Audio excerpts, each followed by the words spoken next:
You travel all over the United States, and you speak out against the errors in evolution. I want to know why. Why is this so important to you? It's really very simple. The church in this country and in Europe and in many parts of the world is headed for extinction. It's estimated that at best, 15% of our young people continue to practice the faith when they leave home. And if you really dig deeply into it, you discover that the number one reason why young people are leaving the church in droves is the teaching of evolution. My own father was the son of a Baptist minister, brought up in a very good Christian home in Wales almost 100 years ago. But when he went to university in England in the 20s and 30s, he was taught evolution can explain the origins of man and the universe. We don't need the fairy tales in the book of Genesis. And like millions of other young people in his generation and in every generation since then, he completely lost the faith and became a secular humanist, went to work for the United Nations, and at the end of his life became the first ever Secretary General of International Planned Parenthood Federation. At the very time when IPPF changed its position on abortion and became the world's #1 provider of abortion as well as sex education and contraception. He would never have lost his faith if it had not been for this evolutionary indoctrination that he received at university. And the crime is that in our own Catholic schools and universities, we're allowing our own young people to be indoctrinated into this idea that molecules turned into human bodies over billions of years of the same kinds of material processes that are going on now. And the reality is, it's not science, it's a mythology. So, Hugh, when someone says that the Bible, especially the creation story, is nothing but mythology and evolution is really a scientific fact, what do you say to them? What we have to help people to understand is that it's actually the other way around. It's molecules to man evolution that is the myth. And Genesis chapters 1 to 11 is what the fathers, doctors, popes, and council fathers always called it, the sacred history of Genesis. If you look back and study what all the apostles, the church fathers, the doctors, the popes, and council fathers taught, they all taught and believed that Genesis 1 to 11 gives us a perfectly accurate account of how God created the world and what happened in the first period of Earth's history. Now, it wasn't natural science that convinced so many members of the Christian community that evolution was true.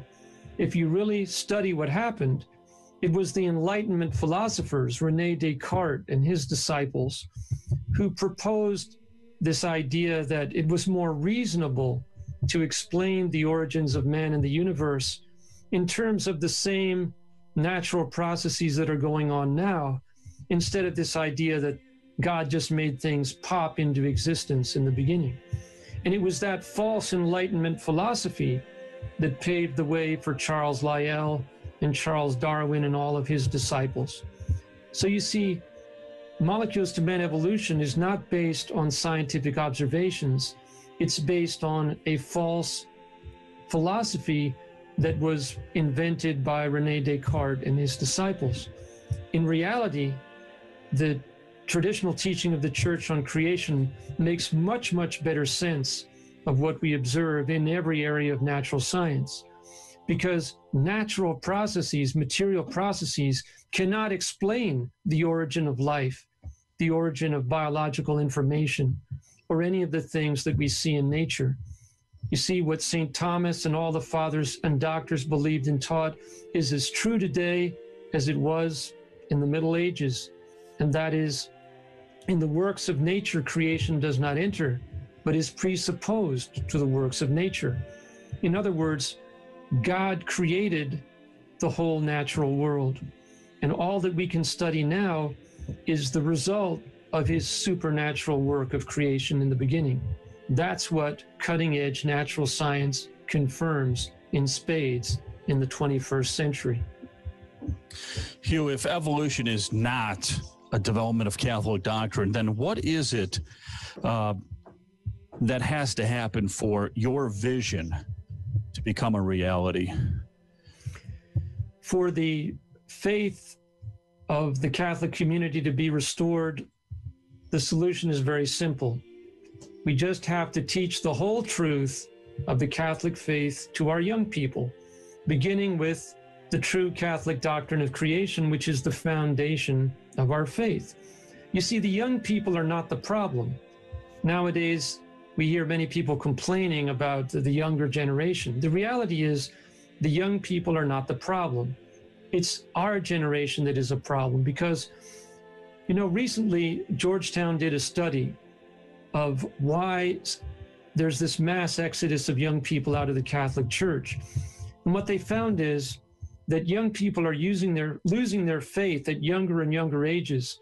And one of the main reasons they give is that what they learn in their science class does not agree with what they read in the Bible or what the Catholic Church teaches.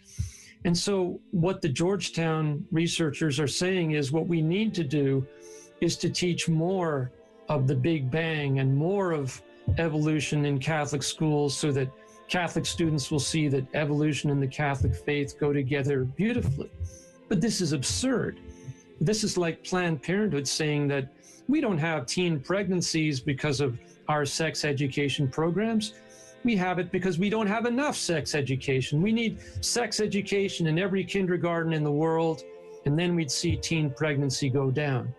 Because you see, in almost all Catholic schools and universities in this country, we've been teaching the Big Bang mythology and the biological evolution mythology for the last 50 years. This is not the solution to the problem. This is the source of the problem. What we've seen again and again is if you go into a Catholic school or a homeschool co-op and teach young people the true Catholic doctrine of creation and show them that real cutting-edge science harmonizes perfectly with that traditional doctrine of creation, they accept it. They accept it with joy, and that gives them a solid foundation for their faith. We went into a parish recently in the Midwest. The priest who invited us in had been a long-time exorcist in that diocese. And in spite of the fact that he was mocked and ridiculed by many of his brother priests for allowing us into his parish, when we finished giving our presentation to all of the teachers and all the students in that school, there was a palpable joy. And this is Ivan the cat coming to testify that what I'm saying is true as representative of God's creatures. And what that exorcist priest told me when we had finished bringing the true Catholic doctrine of creation, showing that sound theology and sound natural science confirm the sacred history of Genesis, what he said to me was this. He said, "It is as if a dark cloud has been lifted from my parish." And Joe, we can see that dark cloud lifted from every parish and every school in this country and in the world if we'll just teach the true Catholic doctrine of creation that was handed down to us from the apostles, fathers, doctors, popes, and council fathers in their authoritative teaching. And I hope everybody in this listening audience will come out to the presentations and see for themselves that this is the answer to restoring the faith of our young people.